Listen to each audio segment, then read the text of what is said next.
I have some stuff to share today, so let's get started. So I've been here a few times, and I've always mentioned that um, the book of Genesis, when we go to the Bible, in the book of Genesis, so we know that this book, the first of the five books of Moses, this book basically is situated prior. It's prior to the revelation of the Torah at Mount Sinai, and it's before Judaism, meaning that the people that are living during the book of Genesis, they don't have access to the Torah. They don't know anything about Judaism, essentially. And if you want to think about a model, a perfect model, the most, I think, relevant part of the Torah for Bnei Noach, for Noachites, it would be the book of Genesis, in a sense. I mean, everything that comes afterwards in the book of Exodus and onward was specifically revealed for the people of Israel. When you read through the rest of the Bible, you simply ask yourself, who is speaking and who is he speaking to? So we know that the rest of the Bible is God speaking, and he's speaking to the children of Israel. People often read the rest of the Bible and they assume for some reason that God is speaking to all of humanity.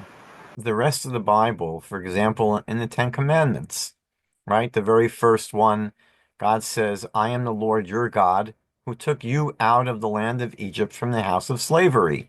So God is not speaking there to every human being in the world. He's speaking to the children of Israel, who he liberated from Egypt. And when you read the rest of the Torah, the rest of the five books of Moses, so basically all of the commandments uh, are introduced with the phrase that God spoke to Moses, saying, "Speak unto the children of Israel and say to them."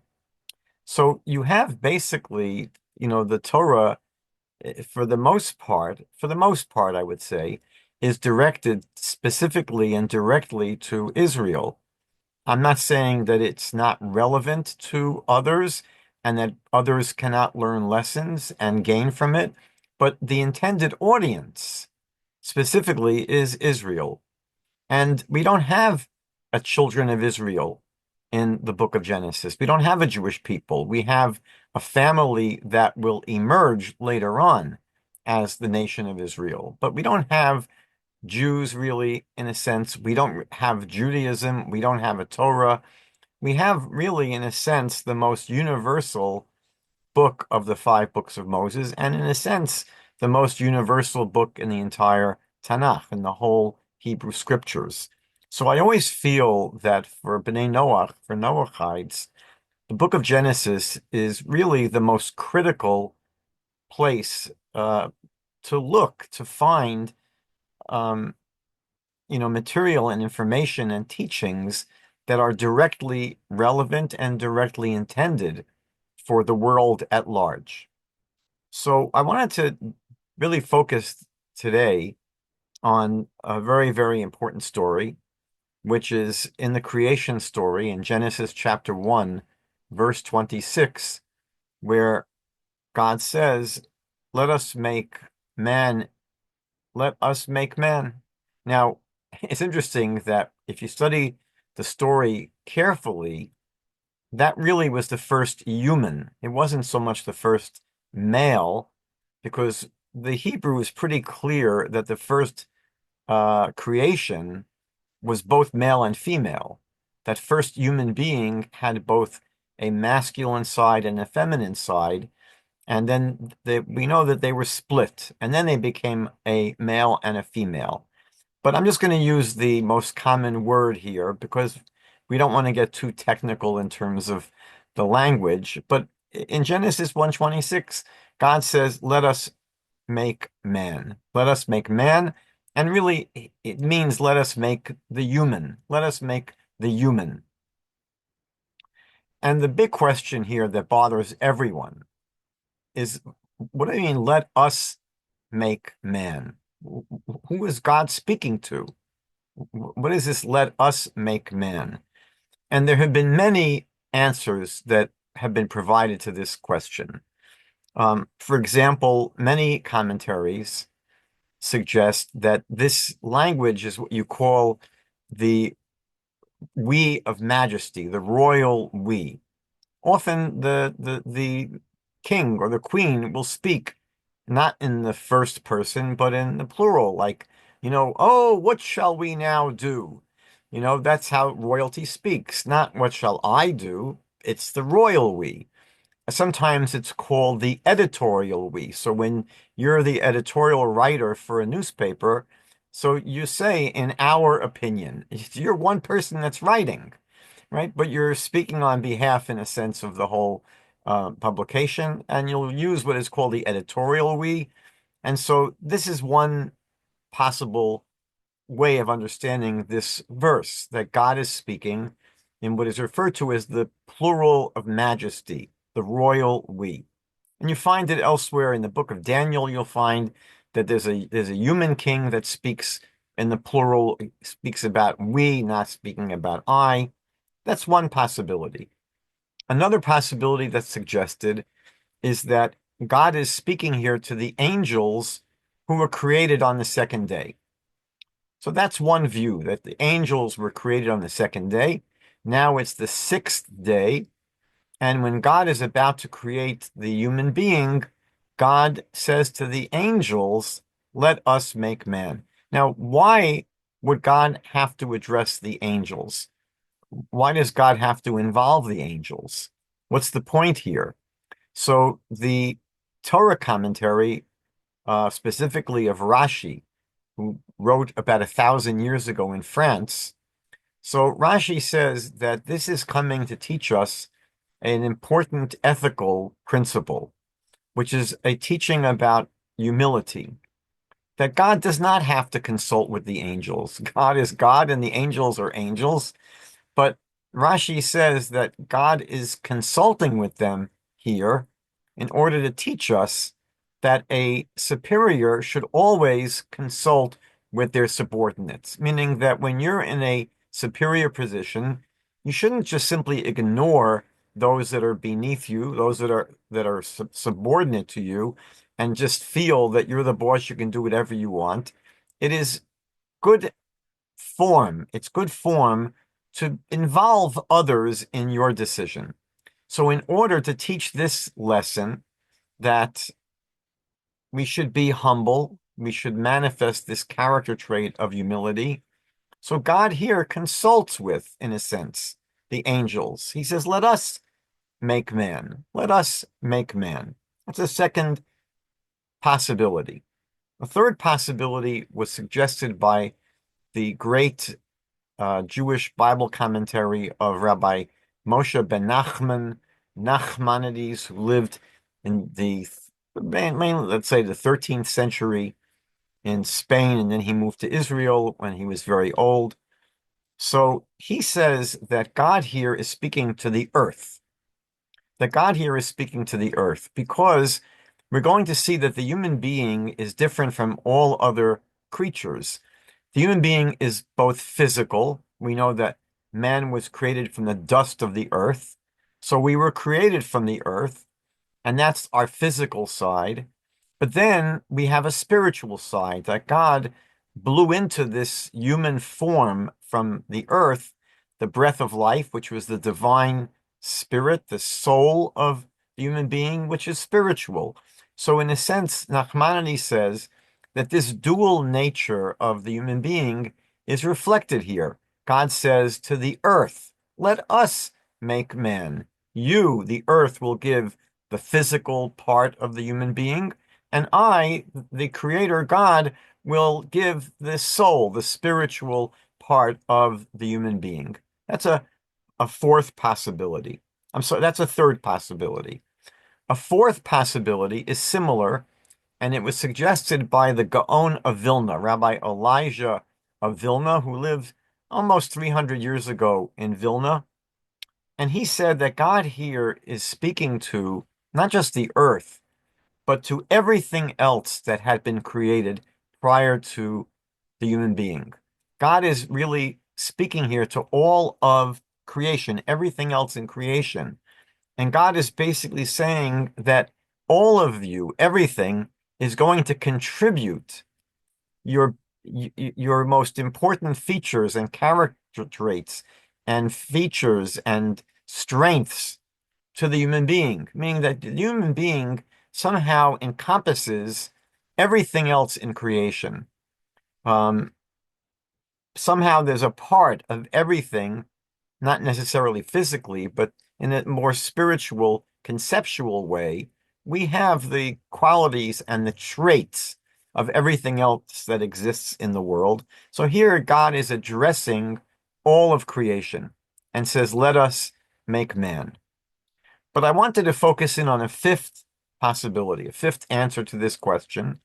And I think it's really the most important answer to the question for us. And this answer was suggested by Rabbi Moshe Teitelbaum, who lived in the 19th century. He was a Hasidic Rebbe in Hungary. And his work, his book that he published is called the Yismach Moshe. The Yismach Moshe. Moshe will rejoice. And he says something that's very, very fantastic. Who was God speaking to? Let us make man. So Rabbi Moshe Teitelbaum says that God was speaking here to every human being who will ever exist. God was speaking not just to Adam and Eve, but God was speaking to Abraham and Isaac and Jacob and Joseph and Moses and Aaron and David and Solomon and everyone throughout history, both Jews and non-Jews. And God was speaking to you and to me, everyone in the Zoom meeting here. That's exactly who God is speaking to. Let us make man. God is speaking to every single human being. What does he mean?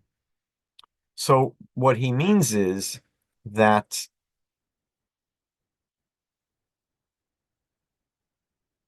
God did not create any one of us fully formed.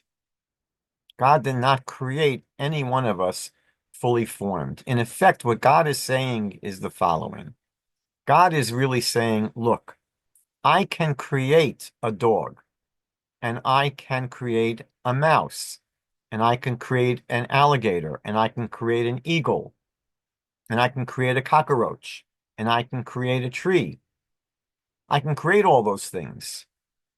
But God is saying, I cannot create a human being. The human being is going to have to be created by the human being himself or herself. Basically, what God is saying is, I can give you the raw ingredients. God is saying, I can give you a body and a soul, but what will emerge ultimately is going to be based upon what you as an individual do with those raw ingredients. That's why each of us is so different. Each of us is not a finished product. God does not create a human being all by himself in the sense that the human being was not created in the Garden of Eden as a finished product. We didn't come off the assembly line as a finished product. God says that in order to have a human being, God says, I can do some of the work, but the human being themselves has to complete the creation.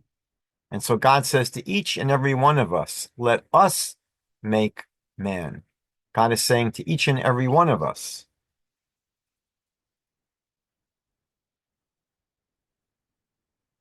The Maharal from Prague. So he lives approximately the fifth in the 16th century, approximately in Prague. So he explains this and says that the first human being was called Adam, Adam. And the Torah says that the first human being was called Adam because it was taken from the Adamah. The earth in Hebrew, the word for earth is Adamah. That's earth. And we, human beings, are called Adam because that's where we come from. We come from the Adama. And the Maharal from Prague, a famous Jewish philosopher and mystic, explained, what is the earth when you think about it? What is a plot of land? So he explains that the earth, it depends. You can have a plot of land, and if you take care of it properly, you clean it, you plow it, you seed it, you fertilize it, you water it, you cultivate it properly. There's a lot of things that can be done.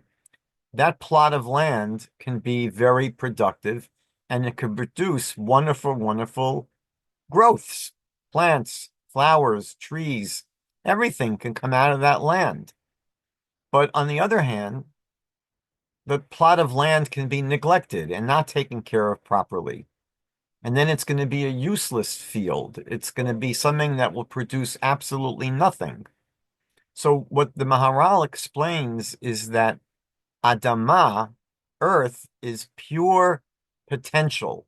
The earth is pure potential. What is it going to produce? It depends. It depends on how that earth is used. Is it used productively? Is it used positively? Or is it neglected and really ends up becoming ruined? And he says the same exact reality applies to each and every human being. All of us are potential. That's what God created. God created a being of potential, a being of potential. What's going to be ultimately? It depends. It will depend on what each one of us does with our potential, what each one of us does with the raw ingredients that God has given to us. And that's why when you study the story of creation, there's a refrain after every single act of creation. What does the Torah say? What does God say after he created every single thing during those 6 days?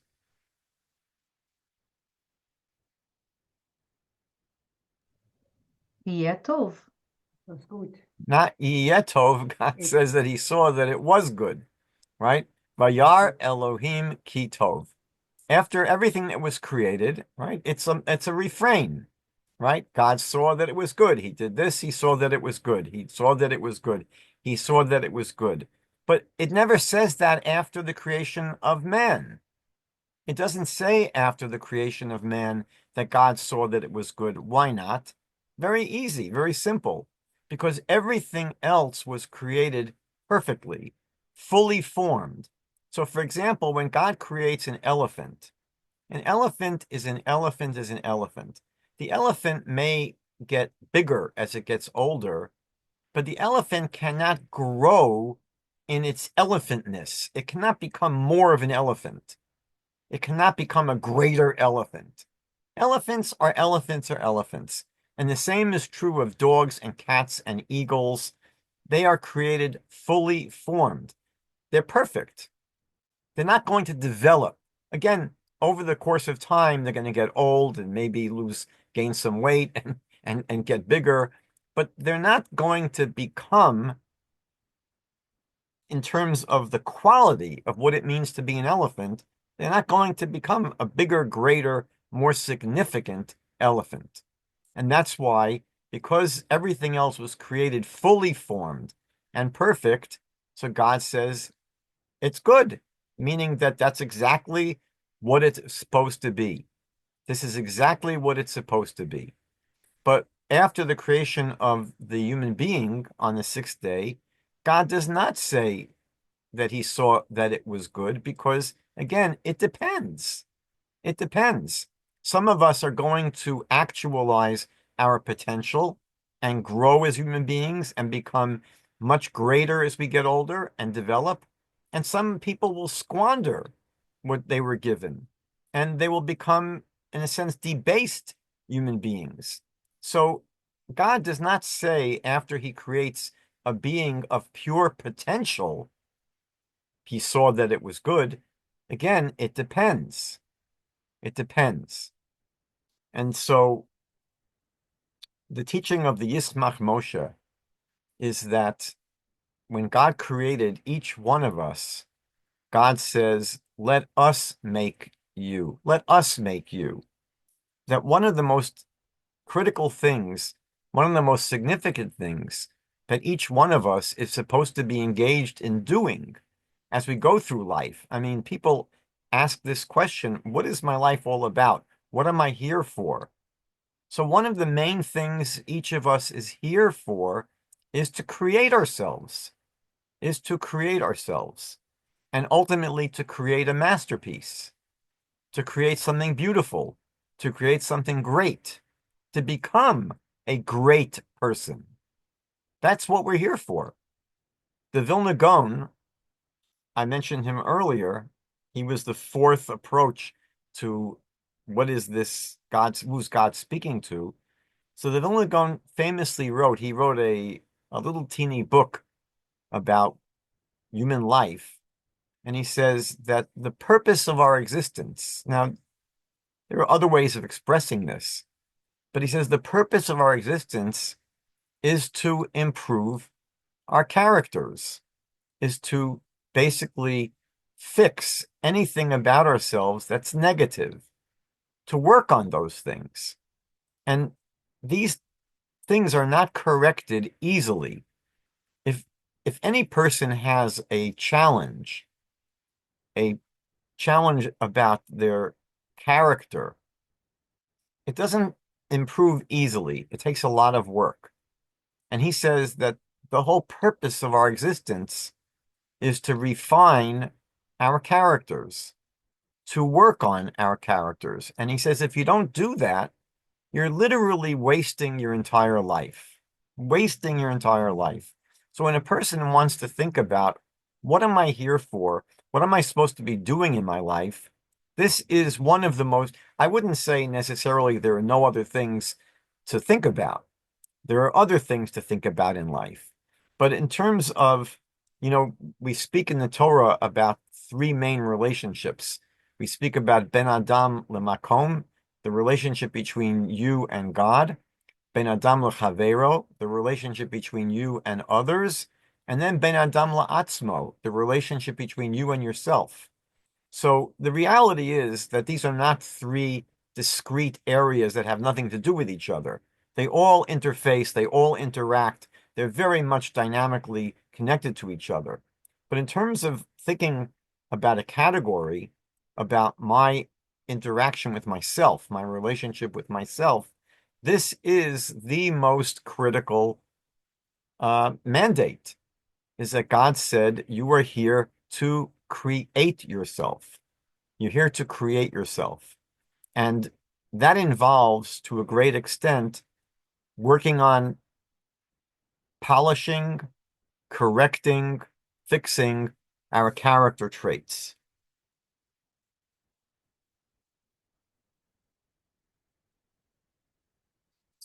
Let's just speak for a moment more um, explicitly about what this means. There's a word in Hebrew for character trait. There's a word in Hebrew for character trait, and the word is midah. Midah is singular, midot, plural. So a character trait is a midah, and character traits, plural, is midot. Now, the word literally means a measure, a measure. So what is the relationship between character traits and measure or measurements? So the answer is very simple. Each one of us, I mean, if you watch little babies, you can tell that babies are not all the same. For example, some babies get angry very easily. Some babies demonstrate they have zero patience. Other babies are much more laid back and they, are chilled, and it takes much more to provoke them and get them angry. And this is true about so many parts of our personalities. And that's why our personality traits are called midot, because we have them in different measures. So, for example, if we think about irascibility, right? How easily do I get angry? So some people are very easily angered. Some people, it's much more difficult to move them to anger. So these are different measures that a person will have. And this is true of many, many different character traits. Our job in life is to calibrate them to a healthy place. Usually, for each character trait, there's an extreme. I'll give you another example. There are people who are selfish and cheap, and for them to give anything to anyone else, it's like pulling teeth. It's almost impossible to get some people to give charity or to help others. They're just very, very self-focused. They're very selfish. They're cheap beyond measure. On the other hand, there are people who can't hold on to a penny. They are generous to an extreme, to the point where, it's hard for them to live because it's hard for them to, have enough for themselves. So our task is to somehow find a happy medium. Where's the happy medium? So the same thing, there are people who get angry so easily. If you just look at them the wrong way, they will blow up into a fury. There are other people who are just so cool that they can't be provoked when they should be. There are certain things that should make a person angry. There are certain things that should get your righteous indignation up. So people, again, will fall along this spectrum from being irascible and easily provoked to anger to people who are so calm as a cucumber that nothing gets them excited, nothing moves them. So you have to be able to balance this. And the same with every other character trait. There are dozens and dozens of character traits. For example, gratitude, right? People should be able to express gratitude. If someone has helped you, if someone's done something for you, whether it's human beings or God, it's important to acknowledge when someone has done something for you and to be thankful and to express that gratitude. Some people have a very hard time doing it. For some people, it's very, very hard to say thank you. In the same way, for some people, it's very hard to say I'm sorry. So working on gratitude, working on sensitivity to other people. Sometimes, there are people who are very sensitive to others. They feel everything that other people feel. And there are some people who are insensitive to other people. So that's something that has to be worked on. Or alacrity versus laziness. There are people who, as soon as they know they have to do something, they do it yesterday. I mean, that's how some people are. And there are some people that are lazy. They could take them years to do something they're supposed to do. So that's something to work on. That's something to deal with. There's humility versus arrogance. There are people who are so humble, you could walk all over them. They won't say a thing. And there are some people who are the opposite of humble. They're so arrogant, it's hard to be around them. You have to work on that. Um, Truthfulness and honesty, right? These are all traits that we are here in this world to work on. You know, I know people, I live in a sort of not suburban, but urban suburban area, and there are people who spend hours and hours and hours working on their lawn. They want to have a beautiful, perfect lawn.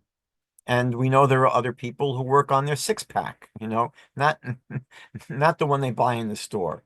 And I'm not knocking these things. It might be good to have a healthy physique.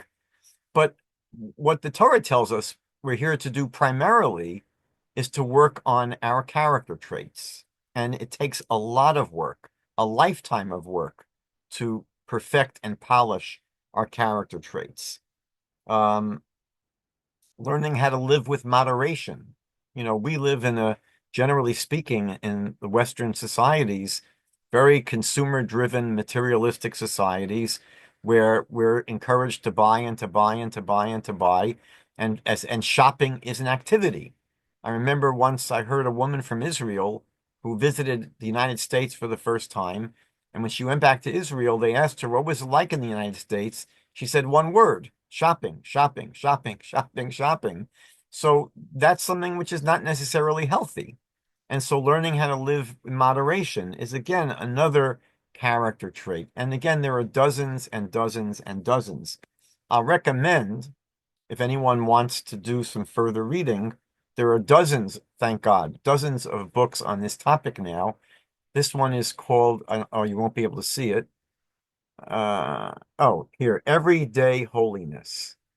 Everyday Holiness by Alan Marinis. And he goes through about 15 or so character traits and discusses ways in which you can work on these character traits. There's a teaching I wanted to share by Rav Tzadok HaKohen of Lublin. Some of you know where Lublin is or where it was. And there was a great Hasidic Rebbe who died in the year 1900, I believe. He was really the last great Hasidic Rebbe of that previous generation. And he had a famous teaching where he said that the first time something appears in the Torah is the headquarters. For example, he said, if you want to understand the meaning of any letter in the Hebrew alphabet, right? We have a Hebrew alphabet, Aleph, Bet, Gimel, Dalet, Hey, Vav, Zayin, Chet. He says, find the first time that letter appears at the beginning of a word in the Torah. And that word is going to give you a clue as to the meaning of that letter. So, for example, the first letter in the Hebrew alphabet is Aleph. Aleph. And the first time that word appears in the Torah at the beginning of a word is in the name of God, Elohim. So somehow, if you want to know the meaning of the letter Aleph, it's connected to God. And the same thing applies not just to letters, but to words. If you want to know what is a kiss, for example, find the first kiss in the Torah. The same thing for everything. Find the first place, and that's the headquarters. So I want to tell a story, a very famous story. And it's about the first Lubavitcher Rebbe. His name was Shner Zalman of Liadi. I think Liadi was in White Russia, and his name was Shner Zalman of Liadi. He was known as the Alter Rebbe of Chabad, or the Alter Rebbe of Lubavitch. And back then, religion was more of a contact sport than it is now. He was thrown into prison by his religious opponents. They were called the Mitnagdim. Mitnaged in Hebrew means opponent. So there were people in the early days of the Hasidic movement, this is going back almost 300 years, who really thought they were sort of heretical. And so they would make trouble for each other, unfortunately. And the opponents of Shner Zalman of Liadi informed on him to the Russian government, and he was thrown into prison. So in prison, there was a prison guard, and the prison guard was observing this holy rabbi. And he was he couldn't believe what was going on in the jail cell of this rabbi. He's seeing miracles every day. He would see the little rats bring the Rebbe his slippers, and stuff like that. And anyway, he became very intrigued, and he saw this rabbi. What was he doing all day long? He was studying. So he goes over to the rabbi one day, and he says, Rabbi, I'm very impressed. You seem to be studying all day long. I'm sure you must be studying the Bible. And he says to the rabbi, I also read the Bible. And the Rebbe said to him, that's wonderful. That's wonderful. So he says, I have a question about the Bible that I never was able to understand. Maybe you could help me. So the Rebbe said, sure, ask, what's your question? So he says to the Rebbe, in the story in Genesis, where in the Garden of Eden, God says that you can eat from any tree you want. There are many, many trees. You eat whatever you want. But there's one tree in the middle of the garden, the tree of knowledge of good and evil. That tree, don't eat from that tree. And if you do, then you're going to be dead, basically. It's the end of you. So, it's almost humorous. You see the scene. You take a room with 400 boxes and you tell a little kid, you can have all the boxes in the room. That one box in the corner, don't touch that box. So, as soon as you leave the room, what's going to happen? The kid's going to go right for that box that you told him not to take. So basically, Adam and Eve immediately go for the tree of knowledge of good and evil. And their eyes are opened and they have the realization that they're naked. And what do? What's their impulse? They go and they hide. That's what the Torah tells us. Adam and Eve, they go and hide. So what happens next? God says, Ayeka, Ayeka, where are you? So the jailer says to the Rebbe, I don't understand this question. God is the creator of everything in the universe. God is all powerful. God is all knowledgeable. God obviously knows where they are. So what is he asking them? Where are you? Is he waiting for them to say we're behind the big tree? So the Rebbe said to this jailer, that's a wonderful question you're asking. It's a wonderful question. So he said to the jailer, do you believe that the Bible is not just a book of stories that happened a long time ago, but that the Bible is a book that really speaks to every person, no matter where we're living and no matter when we're living. That the Bible is meant as a message for every single person who will ever live. And the jailer said, yes, that's what I believe. So the Rebbe explained to him that God was not expecting Adam and Eve to say, we're behind the big tree on the side of the garden. Obviously, God didn't need that kind of information. He said that when God is saying to Adam and Eve, Ayeka, where are you? God is basically saying, look, I put you into this world.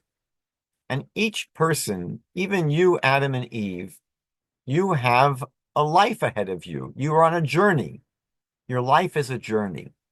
God is asking them, where are you in your life? Where are you on your journey? How far have you come in life? How much progress have you made? And so the Rebbe turned to the jailer and said, this is the first question in the Bible. This is the first question. Therefore, it's the ultimate question. This is the ultimate question. And God asks each and every one of us every day. God is asking each every one of us, where are you? Where are you in your life? Where are you on your journey? How far have you come? How much progress have you made? And then he turns to the jailer and says, you've been here for 46 years. How far have you come in your journey? Where are you in your life? The jailer was totally blown away that the Rebbe somehow knew exactly how old he was. But the question is really not just for the jailer. It wasn't just for Adam and Eve. The question is for every single one of us, that God challenges us. And God says, where are you? I gave you a body and a soul. I put you in a body, put your soul in a body, and I didn't create you fully formed. I didn't create you fully formed. I created you as a mass of potential, as a mass of potential. And your job is to work on yourself. When it says in the Torah that we were put in the garden, la'avda u'lashamra, to work it and to guard it, it's alluding to ourselves. We're here to, what's the garden we're supposed to be working on? Each one of us is a garden, potentially, like the Maharal said. The earth is similar to the human being. Human being is potential, the ground is potential. What are we going to grow? Are we going to grow beautiful flowers and beautiful gardens and beautiful trees? or are we going to have a yard that's a mess? So God says to each and every one of us, where are you? How are you doing on your journey in life? You're here to work on yourself. You're here to fix yourself. You're here to polish yourself. You're here to perfect your character traits. And that's the ultimate question. That's the question that God asks every one of us. And it's really the question each of us should be asking ourselves. So, you know, this opens up a door for each and every one of us to think about. Um, there is a lot of work to do. Fortunately for us, for all of us, there are tremendous resources. The word in Hebrew, if you want to basically do just a little bit of exploration on the internet, the word in Hebrew for this field of work, this whole engagement, this area of engagement of perfecting our characters. So it's the field of work is called musar. Musar, Mussar. Sometimes it's spelled just with one S, Musar, but usually two S's. And we're blessed now that so much of this literature and so much of these roadmaps about how to grow in these areas has been translated into English. Um, but I think again for Bnei Noach specifically, Bnei Noach often think about this question: what should I be doing? What does God want from me? And you know, all of you are aware of all of the discussions about what should be done, what can be done in the realm of Ben Adam Lamakom, between man and God. Should we observe the Sabbath? To what degree? All of these questions about ritual things are questions that should be discussed, but they are a question. They're a question. In my mind, when it comes to this area of Ben Adam La'atzmo, between a person and himself, there's no question about this. This was the first directive given to all human beings, and therefore, I would say that in terms of priorities, this is an area that all Bnei Noach, as well as all Jews, need to focus on. It's one of the most important things in our lives, and um, when I was running for many, many years here in Toronto, a Noahide group. We're on a little bit of a hiatus now. We'll probably resume very soon. But one of the things that we discussed was what should we study as a Noahide group? And one of the things that I realized, and I checked this out with some of the more important rabbis here in Canada, is that if you go through the entire Bible, the Hebrew scriptures, so is there a book that focuses primarily on character development and character traits? So I think there is, right? I think it's the book of Proverbs, if I had to pick one. So I think that in terms of a focus of study, this would be an incredibly important book of the Bible, since there's no question about whether or not these teachings about character development and personality development, whether they apply to Noachides or not. So this is really what I wanted to share today, was an introduction to this topic, the importance of working on our characters, and why it's specifically important for Bnei Noach. And if there's time for questions, I'm happy to entertain any questions that you might have.